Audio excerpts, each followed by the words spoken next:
Wow, I had no idea Karl Popper was here at some point. Yes, What is the yes, history? 1930s. He was a philosophy professor here, and my understanding is he wrote his Open Society book right here, and then moved on to England after that.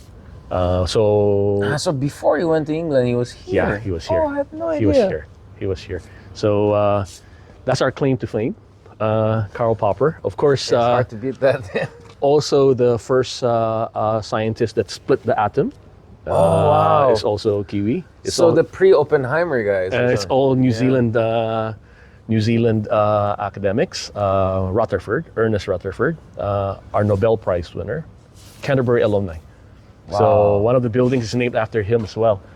So this area is, the social science and humanities is located in this place. Yeah. I mean, how should I put it? I think anyone standing here just looking at this view would not think this is in New Zealand, would think this is like in Eastern Germany.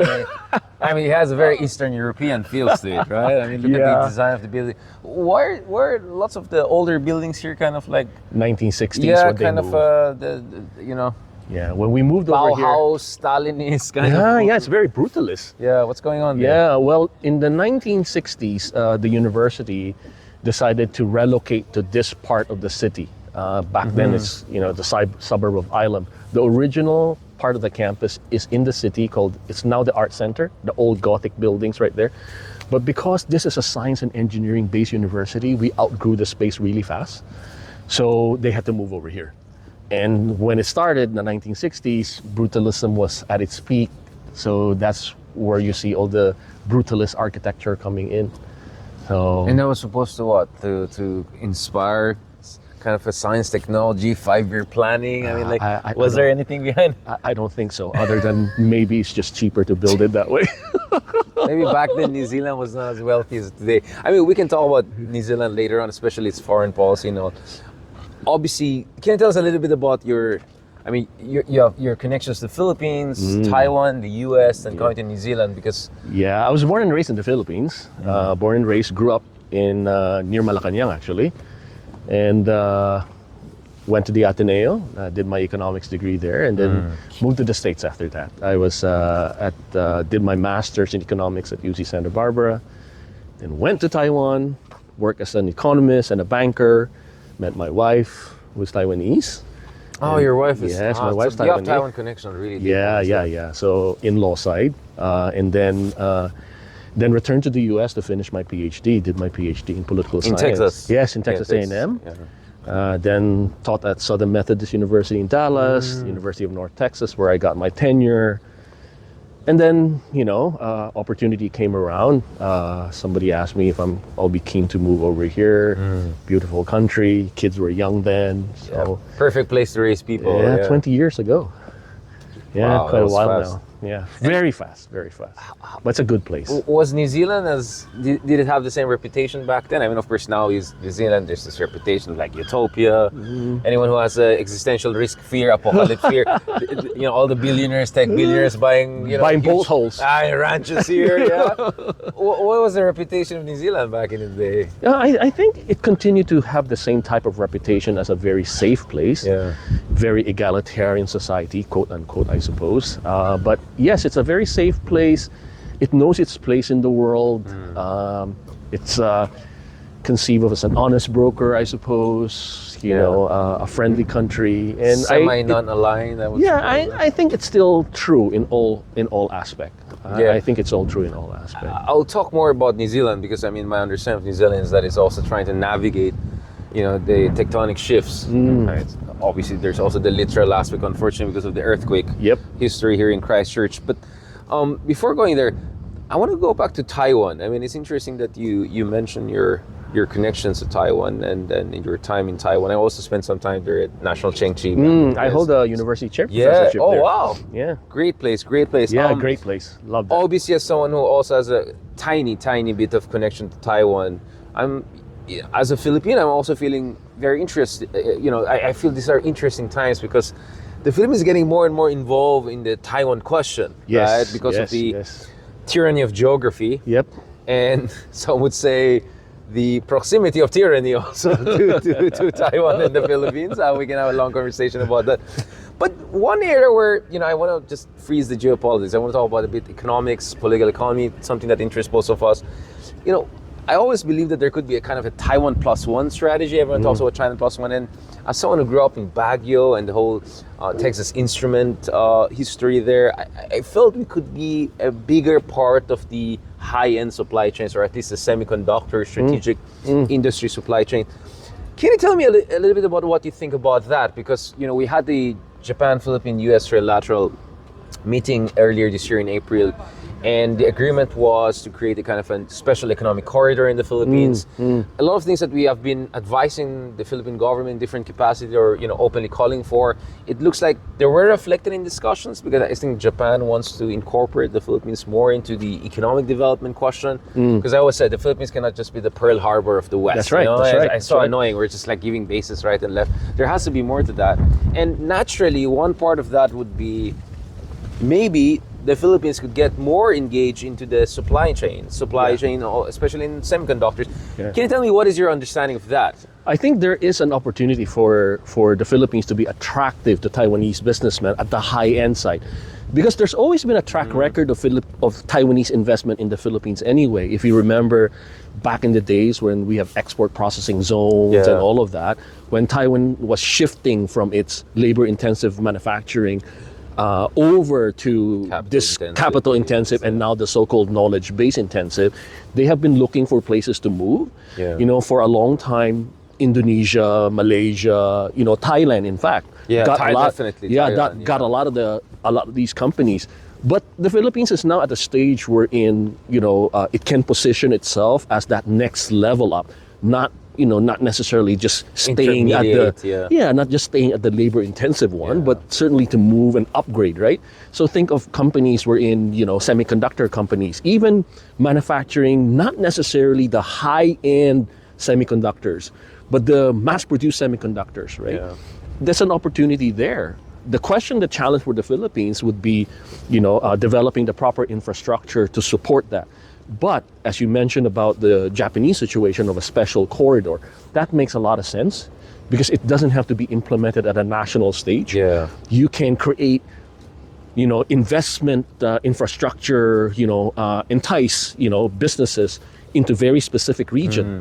Maybe rethink of the Northern Philippine corridor, wherein places can be done like that. Port facilities, solve the energy problem, everything is, it could make it attractive for these businesses who are, thinking of moving offshore, right? I mean, because if you think of the Taiwan plus one situation, you still have a lot of the high-tech manufacturing in Taiwan. The advanced chips are in Taiwan. Yeah. But one of the biggest challenge for many companies today actually is the low-end chips. Yeah. The mass-produced one, right? They're all in China, right? Yeah. Many of them are produced in China right now. So these are the things that control your dishwasher, your car, or what have you. If they can be moved to the Philippines, just imagine that. Imagine, the resiliency of that supply chain for Western manufacturing industry, right? I mean, if it's in the Philippines. A U.S. treaty ally, which has its own problems with China and doesn't want to be... Yes. I mean, if you look at Southeast Asian countries, I think the Philippines is the least exposed to China in terms of dependency. Yes. It's a far more diversified. Yeah, it is. I mean, yes, of course, if you put mainland China and Hong Kong, they're still number one trading partner, but it's not way ahead of everyone else. Yeah. I mean, and in terms of investment footprint, I said we had pledge trap from China, not that's right, trap. That's right. Lots that's of right, empty right. pledges. So that's right. That's that's not a good thing in terms of not having much investments from China in general. I mean, in theory, but considering the national security implications and considering how that also makes us more attractive to the other side of the equation, then that could be leverage, right? I think there's a sweet spot right now where the Philippines is. Just think of it, in the 1950s and 60s when the Taiwanese and the Koreans and the Singaporeans were also, with the intense geopolitical competition of the Cold War then. We are now in a different type of sweet spot, right? I mean, the US-China strategic competition is not only purely hard power military security, but it's also about economic resiliency, economic security, and all of that, right? I mean, as a developmental state, most of our Southeast Asian states are developmental state. This is a good opportunity for the Philippines to hit on that sweet spot, right? Take advantage of what, despite the tyranny of closeness to Taiwan, that geostrategic position that the Philippines has is actually neat. It's a great way to play it, but you have to play the cards right? Yeah. Play the cards right, make it attractive for investors. There are always monies out there, even in Taiwan, companies seeking to, friendshore, so to speak, right? I mean, look at how close the Philippines is. My gosh, from Taipei to, you flew to Taipei. Yeah, from Manila, Manila. Taipei is just over an hour. Yeah, 75 minutes. Yeah, it's Very close. many flights and very convenient, and I don't think there's a problem with that. Again, the challenge is making sure that the lines, the duck lines up for the Philippines. Yeah, I mean, Manila is closer to Taipei than practically all major ASEAN capitals. I mean, it takes us 3-4 hours to go to Singapore or KL. I want to go back to it, because obviously I always hear, whether it's from our European counterparts or others, that Philippines is a hard place to do business in. I think none of us have any illusions. I'm not sure I want to vouch for Marcos when it comes to good governance. In theory, again, just to be fair, but I think we can have a kind of an investment silos, right? Where you cannot bring down the electricity rates across the country just easily like that, but you can have special corridors whereby the electricity rate is lower, the infrastructure is better. I think that's very doable. And I think the Japanese are already involved in the North-South corridor, subway in Manila.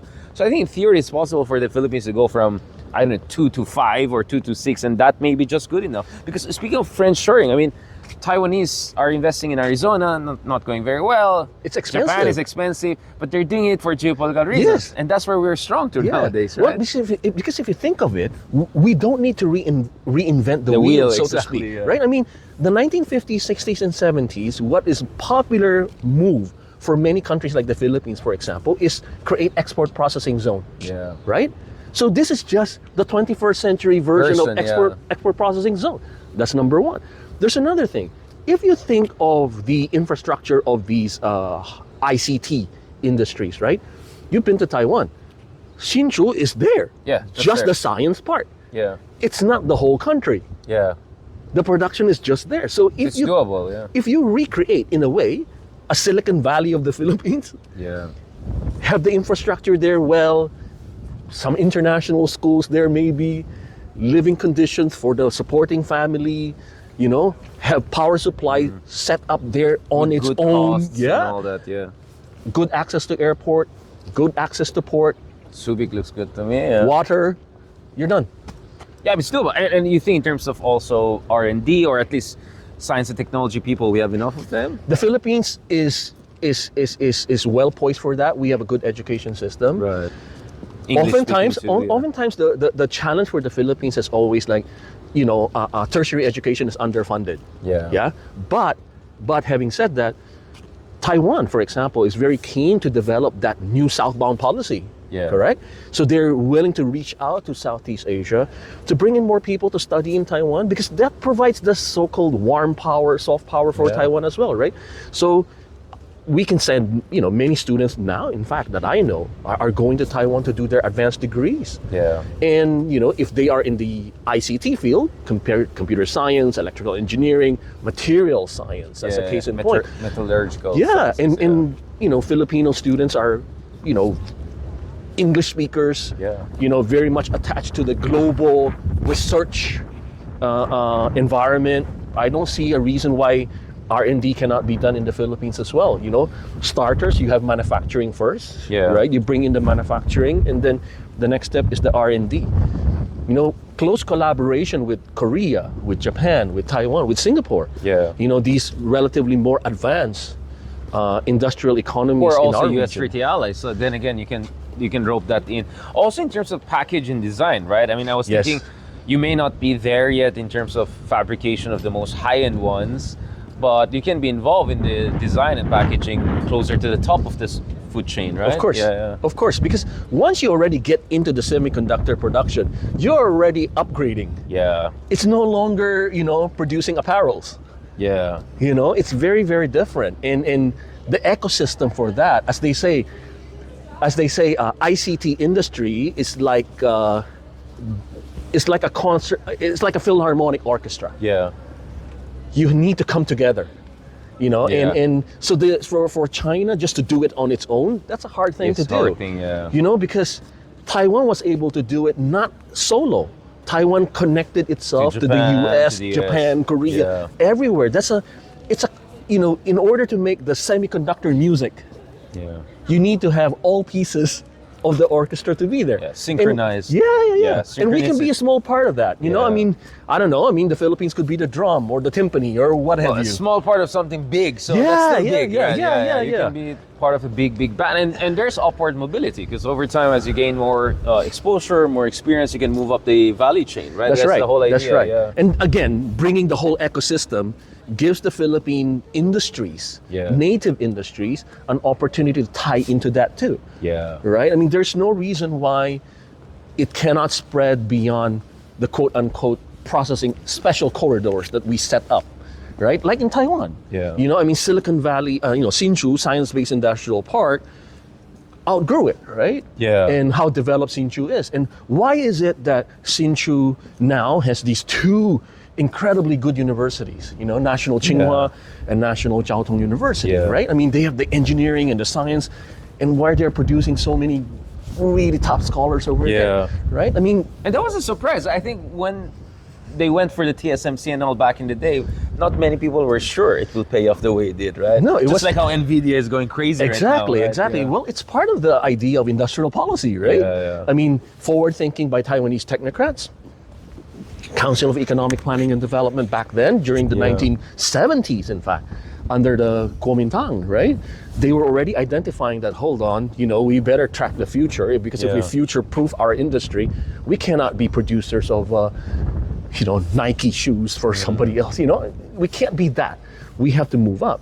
They identified ICT. So they invited Morris Chang, hey, can you come back and help us set this up? It's a bet that now, in retrospect, paid off. But in reality, let's go up here. But in reality, you know, back then, who would have known that it would have taken off like that, right? And the government does need to pour in so much money as well, you know. Well, I heard the water and other basic you know, necessities for the semiconductors. Oh, yes. A lot of pressure too on Taiwan.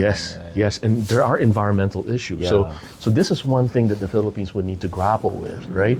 Because semiconductor production, it's not necessarily clean tech. Right? It's not necessarily clean tech. So I'd say that, you know, Philippines do their due diligence, do their homework, but I think there's a possibility there. You know, sit down. Continue the conversation. The world is getting this issue of, you know, I mean, the main challenge for us is what the pandemic has told us is that supply chains can be disrupted very, very quickly. It doesn't have to be a war. Another pandemic will do us in, right? So to create resilient economies, we just need to put our eggs in different baskets. I mean, that's diversify. That's how we teach our, you know, kids financial literacy, right? I mean, you don't buy just one stock. You know, you buy a lot to diversify your risk portfolio. So in this case, I think the challenge for global economies today to creating resilient economies is to ensure that there are many different sources and none of them are too big. You know, in case something happens to that side, it doesn't really bring down the whole economy, as, you know, almost did us in you know, 2020. Right. Thank you very much. On that note, pleasure. Thank you, Hopefully Richard. we can continue this